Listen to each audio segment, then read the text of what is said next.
تازه خبر یو ځل بیا د ملي یووالي حکومت جوړولو ته لار هواره شوه. مایک پامپیو عبدالله ولسمشر غني هڅولي دي چې ګډ حکومت جوړ کړي. د امریکا د بهرنیو چارو وزارت وزیر مایک پامپیو ولسمشر غني او عبدالله ته هڅولي دي چې یو ځل بیا د په ګډه حکومت جوړ کړي. د معلوماتو له مخې د امریکا د بهرنیو چارو وزیر مایک پامپیو نن کابل ته راغلی دی چې اول یې ولسمشر غني سره لیدنه کړې او وروسته له عبدالله سره لیدلي دي.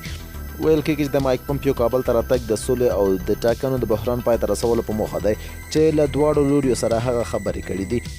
د ځینو راپورونو په وینا مایک پامپیو ولسمشر غني او عبدالله ته هڅولي دي چې ګډ حکومت جوړ او روانو سیاسي ناندریو ته د پای ټکی کېږدي. د یادولو وړ ده چې په 2014 کال کې د جان کیري په هڅو د اشرف غني او عبدالله ترمنځ د ملي یووالي په نوم حکومت جوړ شو او لا هم د ولسمشر غني او عبدالله ترمنځ د واک د ویش پر سر خبرې روانې دي ځکه چې عبدالله د ټاکنو پایلو له منلو انکار کړی و او د ولسمشر غني سره سم یې په خپله هم د ولسمشر په توګه د لوړ مراسم ترسره کړي وو. د جمهور رئیس محمد اشرف غني او د مایک پامپیو دغه کتنه چې په ارګ کې وشوه د جمهوري ریاست لومړي مرستیال امرالله صالح او د ملي امنیت صلاحکار ډاکټر حمدالله محب هم حضور درلود.